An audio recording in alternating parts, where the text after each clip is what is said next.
Retenez votre souffle et regardez.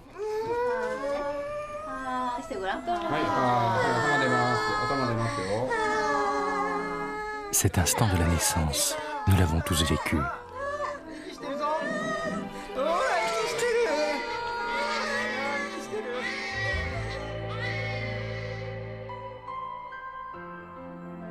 À l'origine de l'existence de chacun de nous, il y a un ovule fertilisé qui s'est développé dans un ventre maternel, un sein nourricier et beaucoup de soins et d'attention. Les mammifères dont nous faisons partie sont les seuls animaux à avoir adopté cette façon de donner la vie au terme de 4 milliards d'années d'évolution. Ce qui est surprenant, c'est que ce mode de reproduction est apparu à la suite d'une série de cataclysmes qui ont affecté la Terre.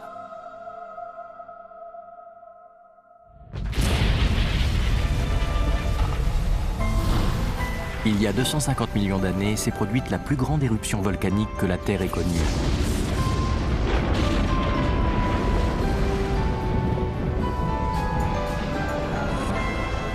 Cette extraordinaire activité volcanique a provoqué de grands bouleversements dans l'environnement.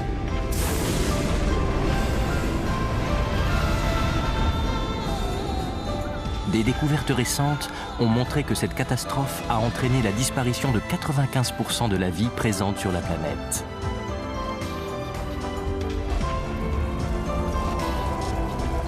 Ce fut une période terrible.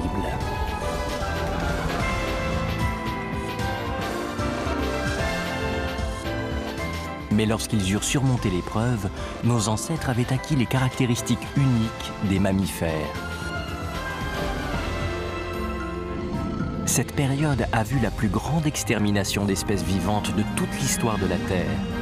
Mais elle a été suivie de la spectaculaire apparition des mammifères sur ces continents que dominaient les dinosaures.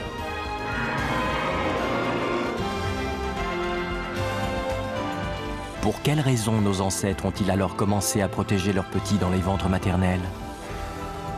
Voici l'étonnante histoire de la naissance des mammifères.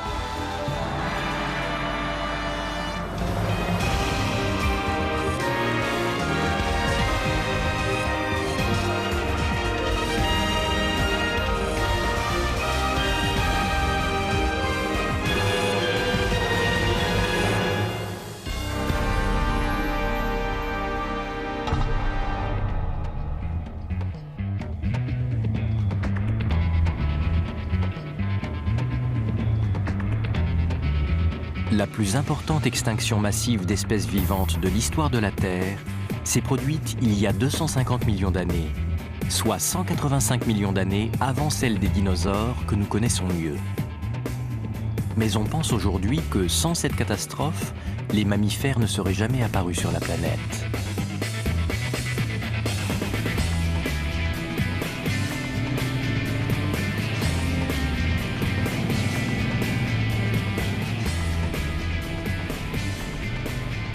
Le docteur Roger Smith du Muséum d'Afrique du Sud travaille depuis une vingtaine d'années à l'étude des fossiles de la région de Great Karoo.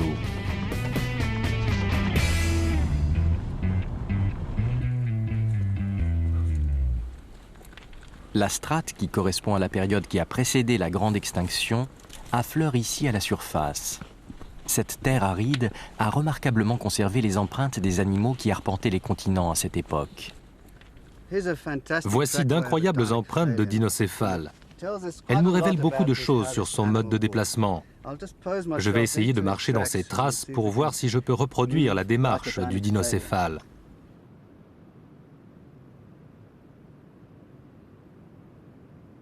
Cet animal devait mesurer 3 mètres de long, mais ce n'était pas un dinosaure. Des dizaines de millions d'années allaient encore s'écouler avant qu'il n'apparaisse. Alors quel genre d'animal avait bien pu laisser ces empreintes? On pense que des animaux très semblables aux mammifères d'aujourd'hui vivaient ici juste avant l'épisode d'extinction massive. Ce fossile est celui d'un herbivore appelé Diictodon. Il mesurait environ 50 cm et vivait dans un terrier, un peu comme un blaireau.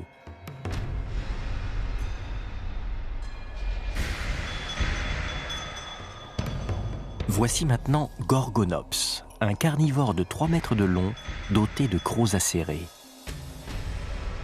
Ce devait être un des maîtres du règne animal, comme les lions aujourd'hui.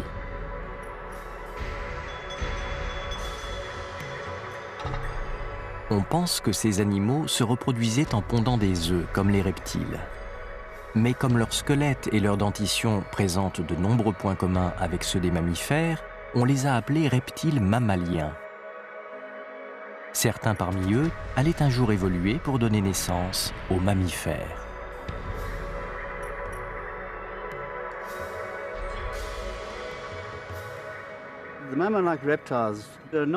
Ces reptiles mammaliens sont moins connus que les dinosaures.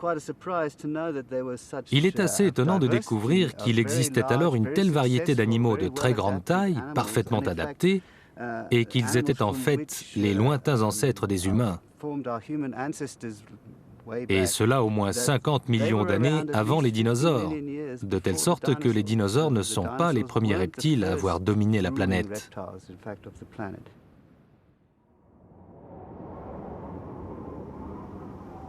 Voici, selon le Dr Smith, à quoi devait ressembler le paysage terrestre juste avant la grande extinction. 100 millions d'années après la conquête des continents par des animaux qui étaient apparus au cœur des océans, de riches écosystèmes s'étaient développés dans différents endroits de la planète.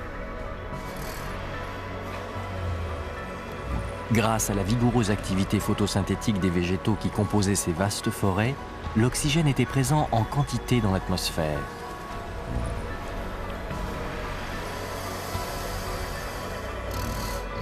Cette abondance avait favorisé la domination des reptiles mammaliens sur les continents.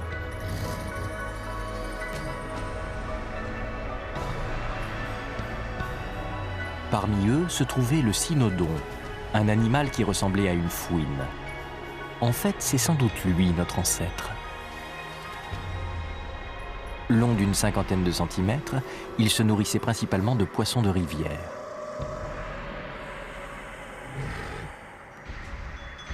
Parmi les animaux contemporains de ces reptiles mammaliens se trouvaient aussi d'autres reptiles appelés diapsides. Plus tard, ils donneraient naissance aux dinosaures. À cette époque, il n'était qu'une espèce assez obscure, ce qui rend d'autant plus surprenante la future domination de la Terre par leurs descendants directs.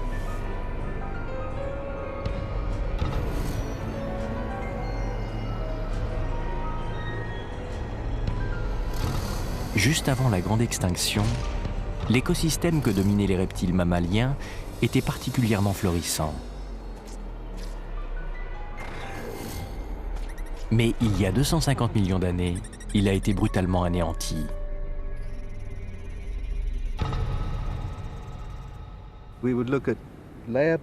On a examiné en détail les couches à partir de cette limite. Et de toute la faune du Permien, seuls 5% a survécu, ce qui signifie que 95% de la faune et de la flore terrestre de l'époque a disparu. Et les études effectuées sur les océans donnent des résultats similaires. C'est absolument catastrophique. En fait, c'est l'extinction massive la plus terrible dont on ait la trace. Qu'est-ce qui a pu causer la disparition soudaine de 95% des êtres vivants, plantes et animaux confondus? Et quelles conséquences un tel événement a-t-il eu sur l'évolution? Le sol de Great Karoo porte le témoignage de ce qui s'est passé à ce moment-là. Le Dr Smith a constaté un changement dans la couleur des strates de terrain. Celles qui datent d'avant la catastrophe sont d'une teinte gris-bleu. Juste après, elles deviennent brun-rouge.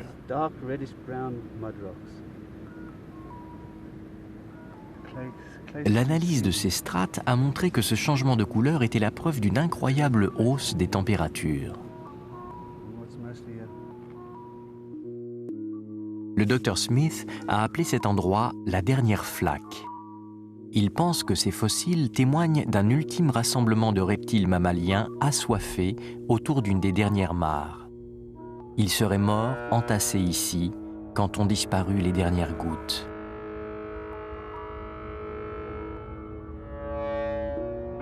Il y a 250 millions d'années, la vie s'est donc trouvée projetée dans un environnement extrêmement chaud. Mais qu'est-ce qui avait provoqué ce violent réchauffement?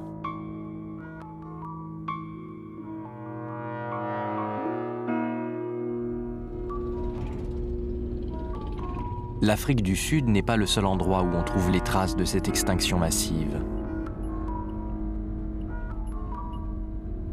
Nous voici dans la province de Zhejiang, au sud de la Chine.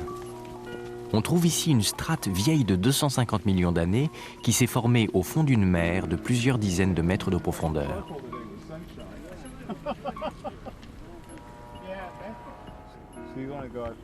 Le docteur Yugan Jin de l'Académie chinoise des sciences et le docteur Douglas Irwin du Muséum d'histoire naturelle du Smithsonian Institute travaillent ensemble sur le terrain.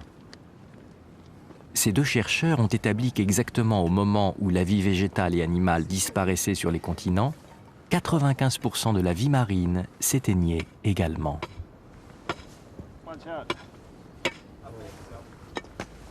Ici aussi, on constate un changement de couleur dans les strates successives. Cette fois, elle passe de blanchâtre à presque noir. Et c'est précisément à ce moment qu'a eu lieu la grande extinction.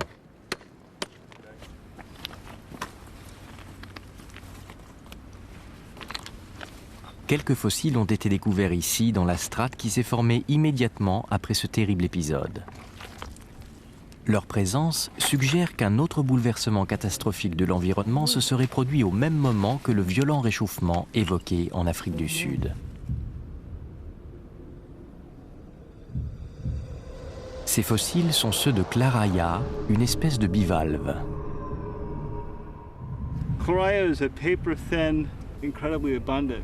Claraya est aussi fine qu'une feuille de papier et incroyablement abondante. On trouve des tapis entiers composés de dizaines de milliers de ces bivalves dans les couches du Triassique. On trouve souvent ce type de bivalve dans des milieux pauvres en oxygène, d'où on a déduit que l'abondance des individus de cette espèce pouvait indiquer un appauvrissement en oxygène au cours de la première partie du Triassique. Un mystérieux épisode de violent réchauffement serait donc survenu il y a 250 millions d'années, immédiatement suivi d'une diminution anormale de l'oxygène dans l'environnement.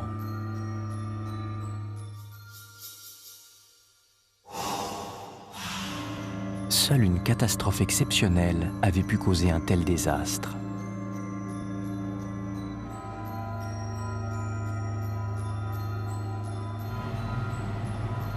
En Sibérie occidentale se trouve l'un des plus grands gisements de pétrole du monde.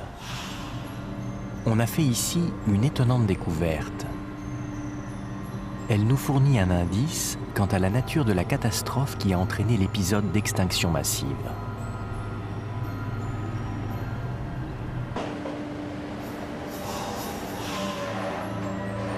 Tout a commencé lors d'une campagne de prospection géologique d'une compagnie pétrolière. À 3000 mètres de la surface, les sondages ont rencontré un socle rocheux particulièrement dense, juste en dessous de la nappe pétrolifère. Ce socle s'étendait en fait sous l'ensemble de la Sibérie occidentale, soit sur une superficie 3,5 fois supérieure à celle de la France.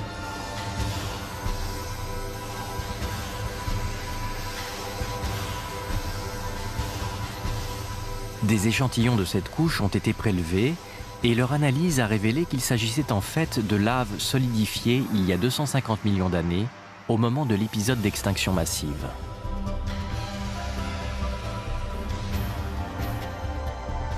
Mais il y avait une autre surprise.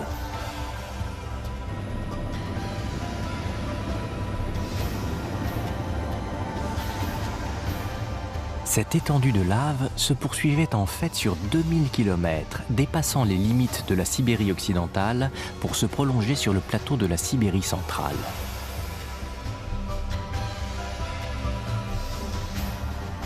Les roches qui composent cette chaîne montagneuse sont des laves éjectées du manteau il y a 250 millions d'années. L'épaisseur de cette couche de lave est de 4 km. Les lignes que l'on peut voir sur ces pentes ont été formées par une succession de couches de lave en fusion, s'écoulant sur des laves déjà refroidies.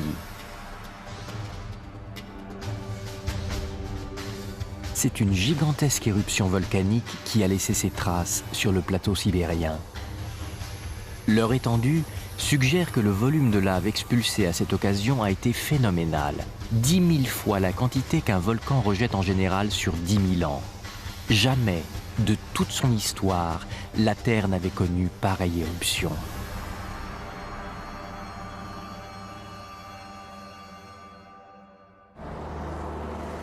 Cette extraordinaire activité volcanique avait-elle un quelconque rapport avec le phénomène d'extinction massive? C'est ce qu'a tenté d'établir une équipe composée de chercheurs russes et britanniques réunis sous la direction du docteur Andrew Saunders de l'Université de Leicester au Royaume-Uni. En se basant sur le volume des laves rejetées, il a cherché à reconstituer cette éruption. Le résultat est au-delà de tout ce qu'on pouvait imaginer. Nous sommes 250 millions d'années en arrière. La Sibérie vit une belle et calme journée, lorsque soudain,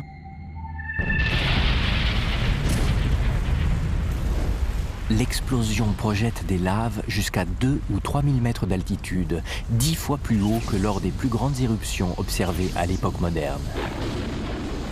La matière en fusion qui s'échappe de fissures de plus de 50 km de long engendre de gigantesques barrières de feu.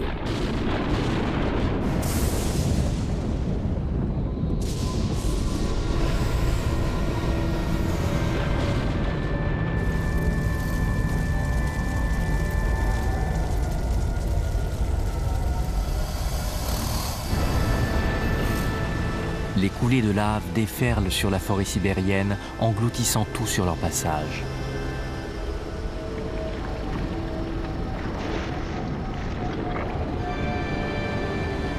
La Terre n'avait jamais connu une telle série d'éruptions. Le docteur Saunders et son équipe ont recherché les causes de ce cataclysme.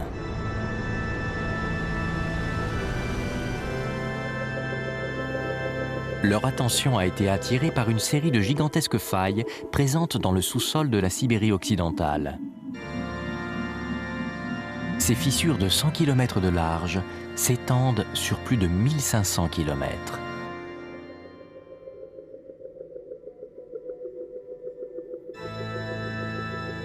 Elles sont à leurs yeux la preuve indiscutable qu'un cataclysme d'ampleur planétaire est à l'origine de l'éruption sibérienne.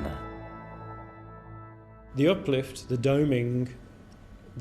bombement qui a engendré ces fissures devait, selon nos estimations, mesurer entre 1000 et 1500 km de diamètre, ce qui représente une partie non négligeable de l'ensemble de l'Europe de l'Ouest. À la fin du Crétacé, on trouve les preuves d'un impact venu de l'espace, d'une météorite qui, il y a 65 millions d'années, a exterminé une part importante de la vie sur Terre.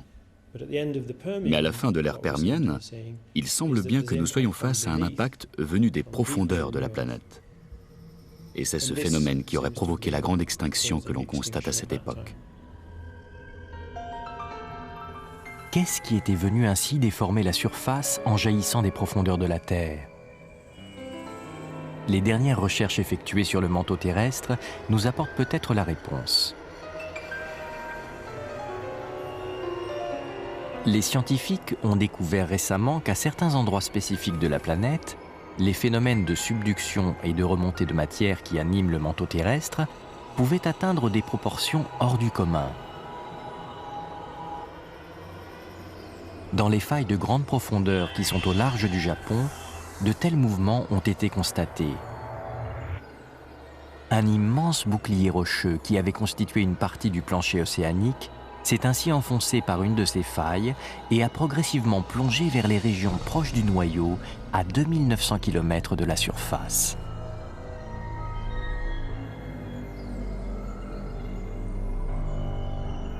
Dans d'autres régions du monde, ce sont des remontées de gigantesques masses incandescentes qui ont été repérées. À proximité du noyau, une partie du manteau entre en fusion et cette matière plus chaude remonte vers la surface, provoquant un bombement de la croûte.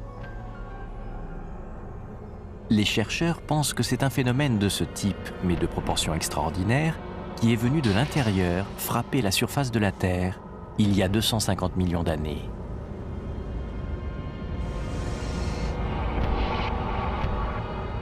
On savait depuis longtemps que les continents dérivaient à la surface de la planète. Mais nous découvrons peu à peu que les bombements engendrés par les remontées du manteau peuvent brusquement prendre des proportions colossales lorsque ces continents présentent une configuration particulière.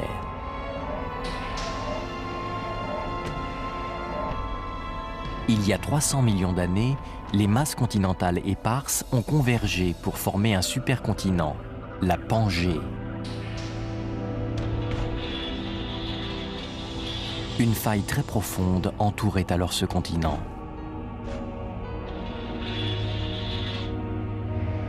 Les plaques qui constituaient le plancher océanique se sont peu à peu enfoncées dans cette faille sous la masse continentale, jusque dans les profondeurs du manteau. Mais à un moment, une quantité gigantesque de la matière de ces plaques a brutalement plongé vers le noyau à 2900 km de profondeur. En retour, une incroyable remontée de matière du noyau vers la surface s'est produite. Ces phénomènes sont appelés superpanaches. Un superpanache est une colonne de roches en fusion d'un diamètre de près de 1000 km.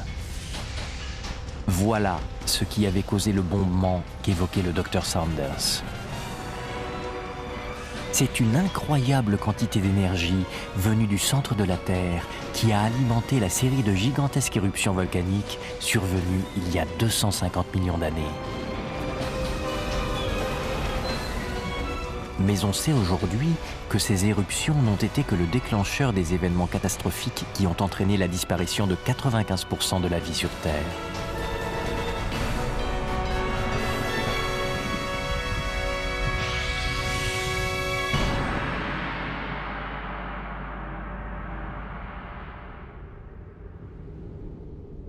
Alors, que s'est-il passé après?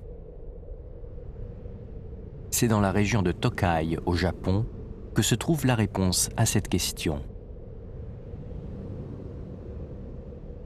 En janvier 2004, une mission japonaise a commencé des recherches en plein océan Pacifique, à 100 km des côtes du Japon. Cette mission d'exploration offshore effectuait des forages pour repérer la présence d'hydrate de méthane. Des chercheurs du monde entier s'intéressent aujourd'hui à cette ressource qui pourrait constituer une nouvelle source d'énergie pour l'avenir.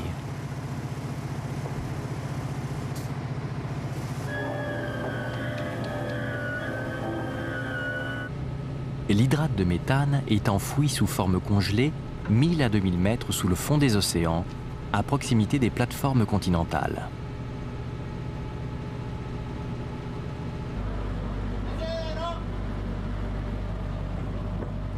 Ce carottage contenant de l'hydrate de méthane vient d'être remonté du fond océanique.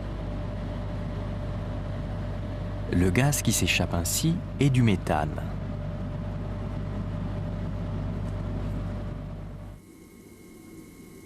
L'hydrate de méthane se forme par une combinaison unique de méthane et d'eau. Au fond des océans, la température reste basse et le mélange est stable. Mais dès que la température s'élève, ils fond instantanément et libèrent un volume de méthane gazeux 160 fois supérieur à celui du composé d'origine.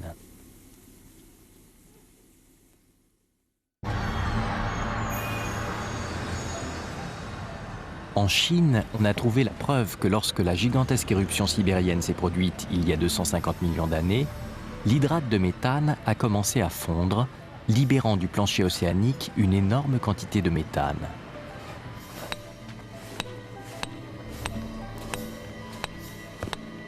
Cette couche de terrain s'est formée au moment de l'épisode d'extinction massive. L'analyse de sa composition chimique a révélé qu'à ce moment précis, un élément appelé carbone 12 avait connu une violente augmentation.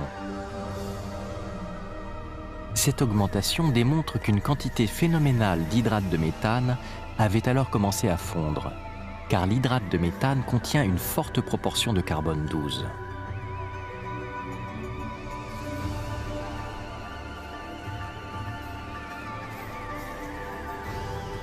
Le docteur Paul Wignall de l'Université de Leeds en Grande-Bretagne pense que l'hydrate de méthane est le grand responsable des dégâts infligés à la vie sur Terre lors de cette catastrophe.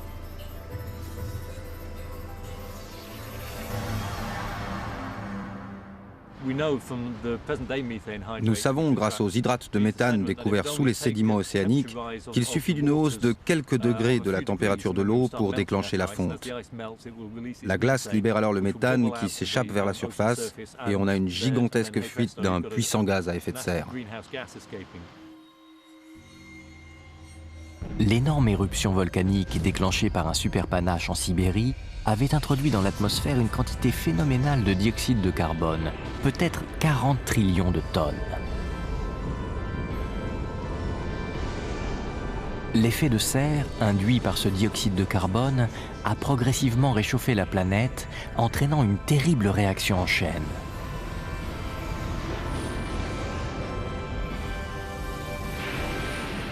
Au fond des océans, l'hydrate de méthane gelé a commencé à fondre. D'énormes volumes de méthane ont été brusquement libérés.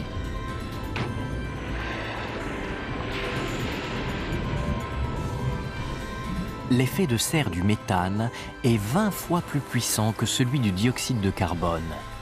Les quantités relâchées ont donc considérablement accéléré le réchauffement global. La température des océans s'est encore élevée de quelques degrés, relançant la fonte de l'hydrate de méthane enfouie.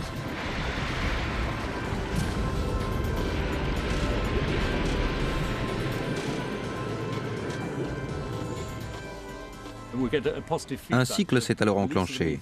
La libération du méthane alimentait la hausse des températures. Elle provoquait la libération de plus de méthane qui accélérait le réchauffement global, jusqu'à arriver à une situation catastrophique. Une sorte d'hyper-effet de serre. Certainement le climat le plus brûlant que la Terre ait connu depuis au moins 600 millions d'années.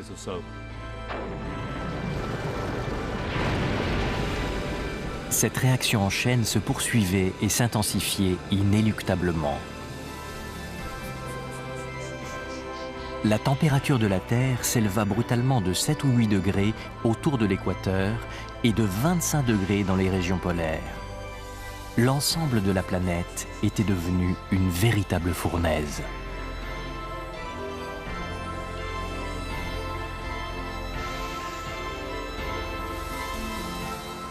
Cette chaleur extrême frappa l'environnement de plein fouet.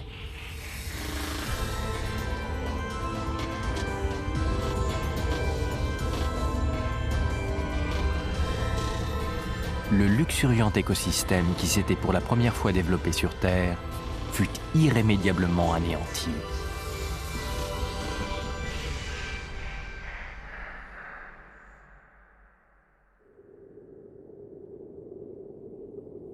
Alors survint le coup de grâce qui acheva de détruire 95% de la vie animale et végétale. Une chute brutale de la concentration d'oxygène dans l'atmosphère.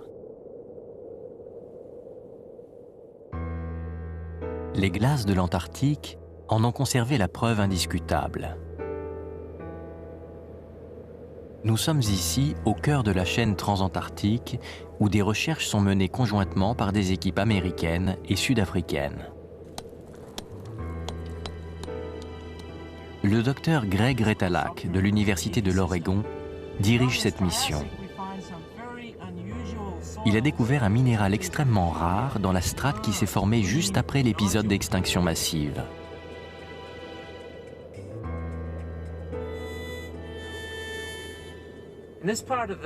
La séquence qui est exposée ici correspond au tout début du Triassique et on y trouve des sols très étranges.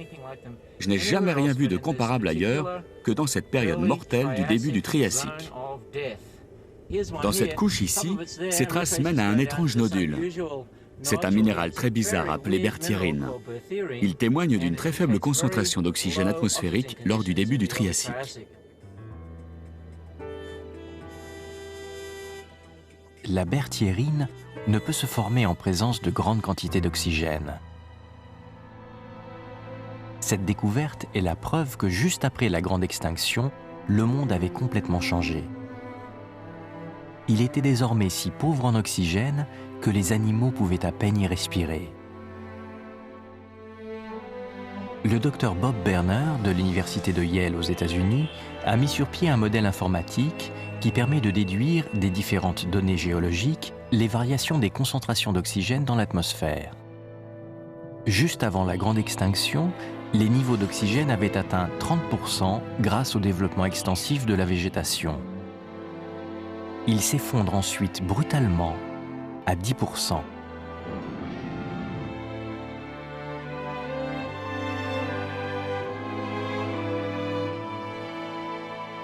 La majorité des végétaux avaient été éliminés par la violence du réchauffement. Et le méthane, échappé des fonds océaniques, entrait en réaction avec l'oxygène, réduisant considérablement les concentrations d'oxygène atmosphériques.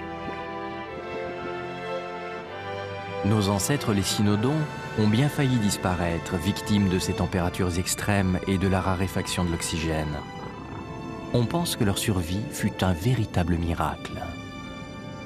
Mais ils durent affronter des conditions particulièrement hostiles pendant une très longue période.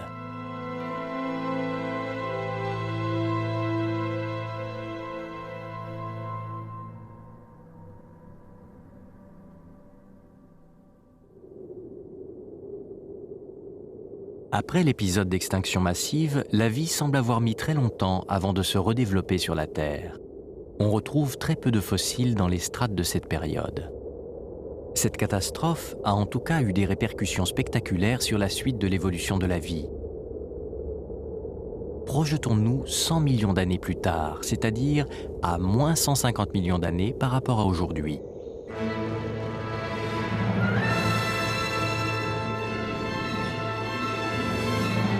Le monde avait alors beaucoup changé.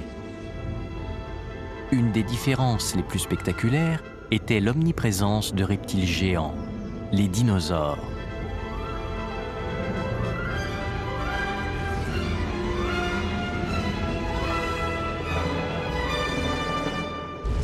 Celui-ci est un herbivore nommé apatosaure. Il mesurait 30 mètres de long.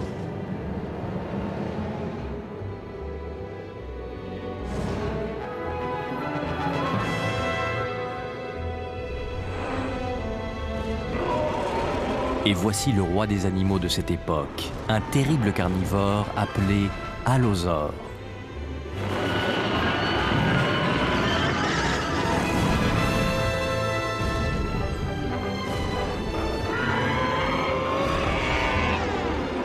Les dinosaures semblent avoir été bien plus actifs que tous les autres animaux.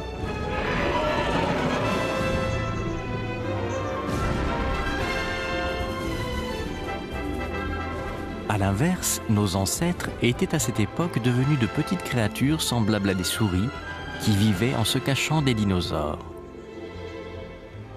Ils semblaient n'avoir conservé aucune trace de leur gloire passée.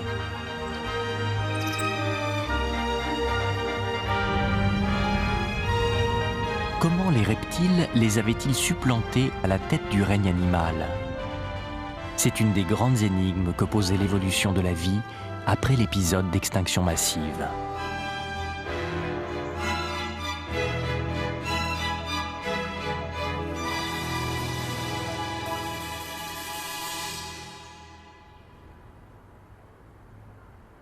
Le docteur Mark Norrell, du Muséum américain d'histoire naturelle, est un spécialiste des dinosaures mondialement reconnu. Il s'est intéressé aux caractéristiques particulières de certains dinosaures. Ceux-ci semblaient en effet disposer d'organes spéciaux semblables à ceux qu'on trouve aujourd'hui chez les oiseaux. Ceci est une vertèbre cervicale d'un condor des Andes, et sa structure est extrêmement complexe. En gros, l'avant de la vertèbre est ici. Voilà ce qu'on appelle l'épine dorsale, et c'est par ce trou que passe normalement la corde neurale. Mais si on regarde en détail, on remarque que l'ensemble de la vertèbre est perforé comme une éponge de petites poches et de petits trous. C'est ici que les sacs aériens s'intégraient à l'os. Comparons maintenant avec ce fossile d'allosaure. On retrouve exactement la même chose. On a une épine dorsale haute sur le dessus, on a cette cavité ici, comblée par la roche, par laquelle passait la corde neurale.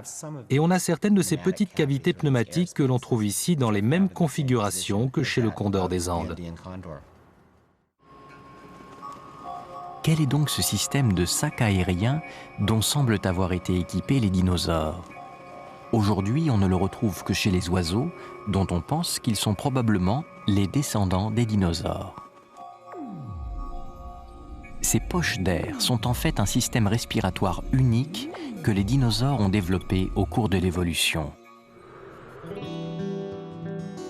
Dans un système respiratoire classique, les poumons sont alternativement remplis d'oxygène, puis de dioxyde de carbone, pour la simple raison que le même chemin est utilisé pour inspirer et expirer.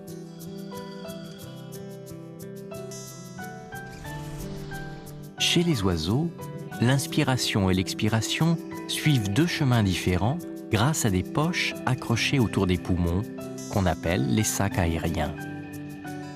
Leurs poumons sont donc en permanence remplis d'oxygène frais, qui est ensuite distribué aux différentes parties du corps. On considère que l'efficacité énergétique de ce système est 3 fois supérieure à celle du système respiratoire des mammifères. Les oiseaux migrateurs survolent l'Himalaya à plus de 8000 mètres d'altitude. Sans ce système respiratoire, la raréfaction de l'oxygène à cette altitude leur interdirait l'effort intense nécessaire au vol sur de longues distances. Mais alors, pourquoi les dinosaures, qui eux ne volaient pas, ont-ils développé un tel système respiratoire après l'épisode d'extinction massive? À l'automne 2003, un congrès de la Société géologique d'Amérique s'est tenu à Seattle, sur la côte ouest des États-Unis. Une théorie révolutionnaire qui établissait un lien entre ce système respiratoire et la prospérité des dinosaures fut proposée à cette occasion par le Dr Peter Ward de l'Université de Washington.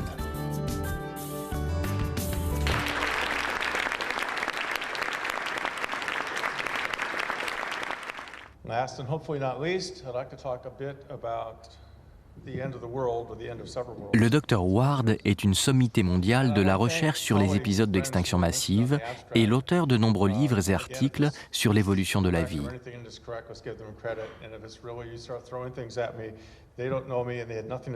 Son intervention attirait l'attention de ses collègues sur des données récentes qui montrent que la raréfaction de l'oxygène observée juste après la grande extinction s'est en fait prolongée pendant près de 100 millions d'années.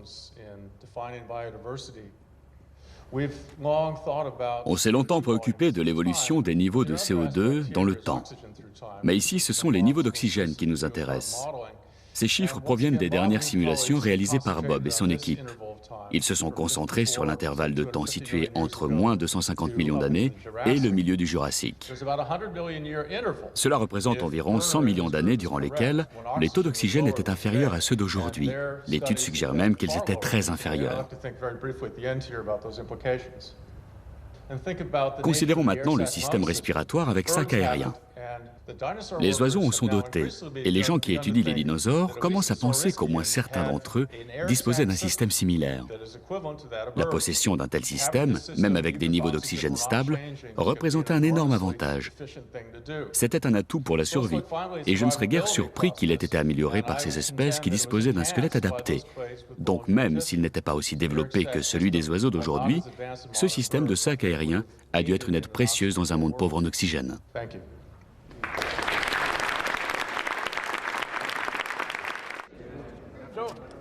La présentation du Dr Ward fut saluée par les scientifiques comme la première théorie proposant une solution à une des plus grandes énigmes de l'histoire de la vie. Comment les dinosaures ont-ils pu un jour dominer le monde ? Je me souviens d'un spécialiste qui se grattait la tête en public et écrivait « Je n'y comprends rien. Ces reptiles mammaliens ont de bien meilleures dentitions et pourtant ce sont ces dinosaures dotés de dents vraiment primitives qui ont survécu et prospéré. Ceux-ci devraient être les vainqueurs et ceux-là les perdants. Or, c'est justement le contraire.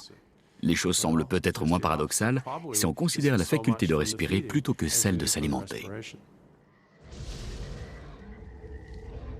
Comment nos ancêtres, qui, il y a 250 millions d'années, avaient échappé de justesse à l'extinction, ont-ils réussi à survivre si longtemps dans un monde où l'oxygène était si rare?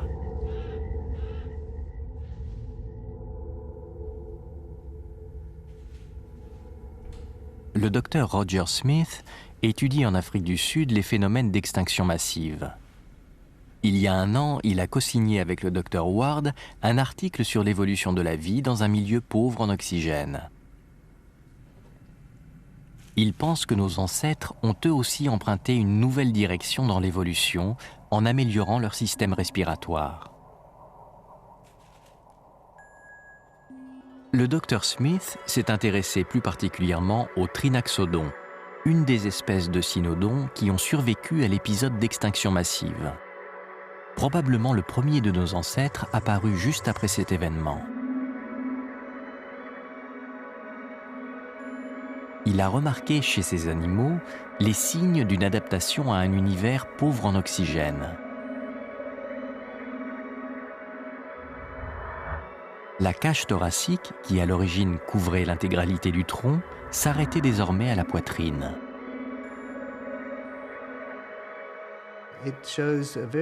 On constate un changement important de la morphologie des côtes à partir du milieu du tronc, c'est-à-dire à peu près ici.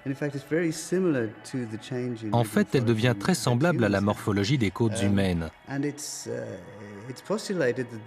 Et on pense que ce changement a été causé ou a permis l'apparition du diaphragme. Et la présence du diaphragme augmente bien sûr l'efficacité de l'inspiration et de l'expiration de l'air dans les poumons. Lorsque le diaphragme s'abaisse, une plus grande quantité d'oxygène est absorbée. Lorsqu'il remonte, l'air contenu dans les poumons est expulsé d'un seul coup. Nos ancêtres avaient suivi une voie différente de celle des dinosaures pour s'adapter à la raréfaction de l'oxygène. Mais ils ont eu bien moins de succès que les dinosaures. Selon les scientifiques, c'est parce que le système des sacs aériens était plus efficace que le changement de morphologie de la cage thoracique.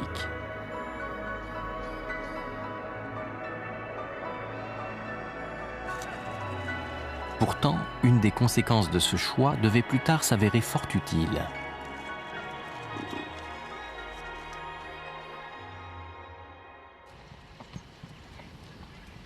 Observons le comportement des mammifères d'aujourd'hui.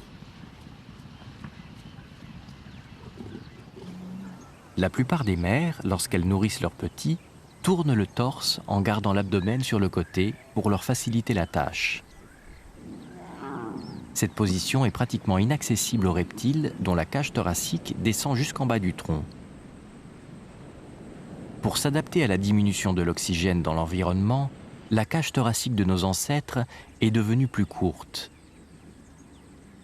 C'est aussi sans doute ce qui leur a donné la possibilité de s'occuper de leurs petits en s'allongeant près d'eux et de les nourrir au sein.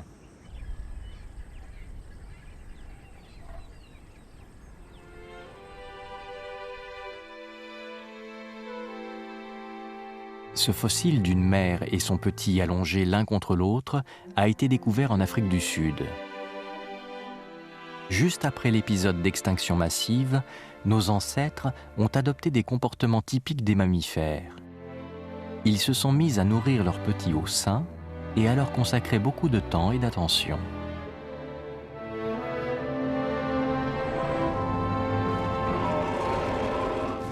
Plus tard, pendant l'âge d'or des dinosaures, ils ont franchi une autre étape dans l'évolution. On pense que la raréfaction de l'oxygène, qui dura pendant plus de 100 millions d'années, les a poussés à devenir des mammifères. Du stade d'ovipare, c'est-à-dire d'animaux qui pondent des œufs, ils sont passés à celui de vivipares, ceux dont les petits se développent dans le ventre maternel grâce au placenta.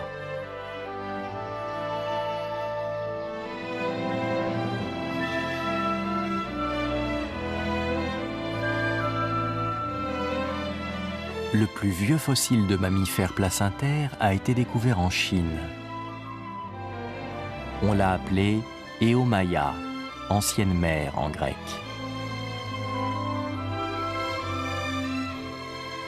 Il a été retrouvé dans une strate vieille de 125 millions d'années, en pleine heure de gloire des dinosaures. Il s'agit sans doute de l'ancêtre commun de tous les mammifères placentaires d'aujourd'hui.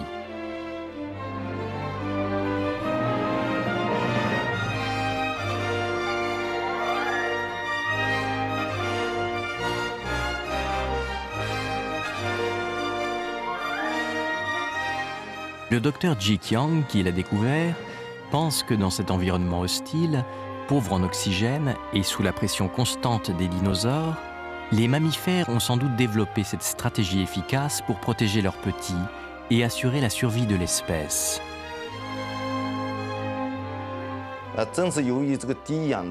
Dans des conditions si pauvres en oxygène, l'environnement extérieur n'est pas favorable à la survie. C'est pourquoi les mammifères ont modifié leur système de reproduction, afin que les mères puissent protéger leurs petits et leur donner une chance de survivre. Dans le système vivipare, les nutriments et l'oxygène sont directement fournis à l'enfant par la mère, ce qui constitue un grand avantage par rapport aux ovipares mammaliens. Je pense donc qu'il existe un lien étroit entre cette évolution et la raréfaction de l'oxygène.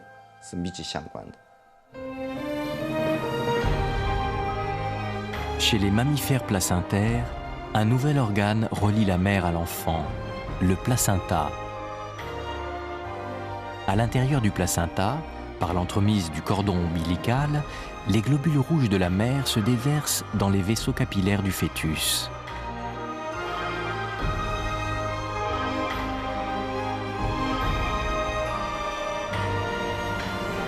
Ces cellules chargées d'oxygène sont ainsi transmises en douceur de la mère à l'enfant.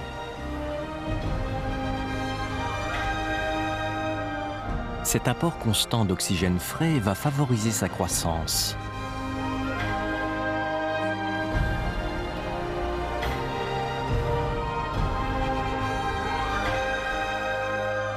Une relation mère-enfant radicalement nouvelle venait d'apparaître en réponse à la raréfaction de l'oxygène.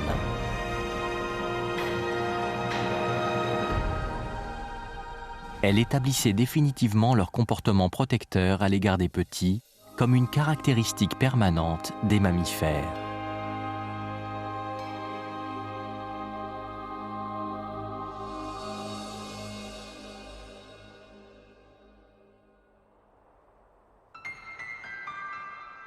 « 160 millions d'années après le début de l'ère des dinosaures, une nouvelle catastrophe frappa la planète. Une météorite d'une dizaine de kilomètres de diamètre entra en collision avec la Terre, provoquant un nouvel épisode d'extinction massive.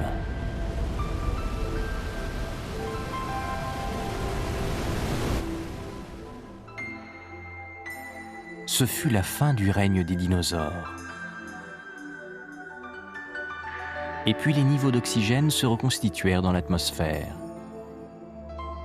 Une ère nouvelle commençait sur la Terre. Deux épisodes catastrophiques d'extinction massive ont marqué l'histoire de la Terre, il y a 250 millions d'années et il y a 65 millions d'années. De nombreux scientifiques pensent aujourd'hui que sans ces deux événements, l'extraordinaire diversité qui fait la richesse de notre écosystème n'aurait jamais vu le jour.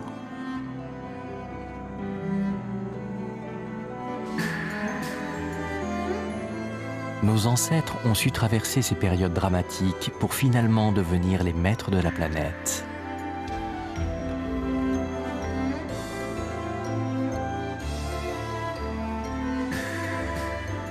Les oiseaux ont hérité du système respiratoire des dinosaures et l'ont adapté au vol, découvrant ainsi une nouvelle liberté.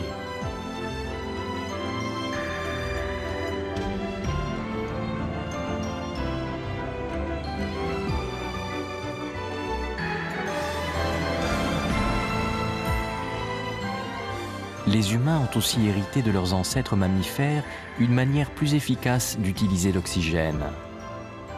Elle leur a permis un nouveau bond en avant dans l'évolution, l'acquisition d'un cerveau volumineux. Le cerveau humain ne représente que 2% du poids d'un individu, mais il consomme 20% de l'oxygène absorbé par les poumons. Si nos ancêtres n'avaient pas amélioré leur mode d'utilisation de l'oxygène, l'intelligence des êtres humains n'aurait jamais vu le jour.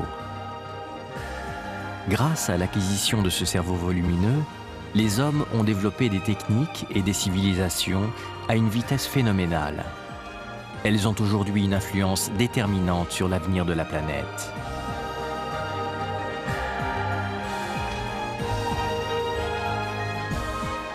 La Terre abrite à notre époque une incroyable diversité de formes de vie dont font partie les humains. N'oublions jamais que ce monde, nous le devons à la miraculeuse survie de ses ancêtres qui ont affronté des catastrophes aussi terribles que ces épisodes d'extinction massive.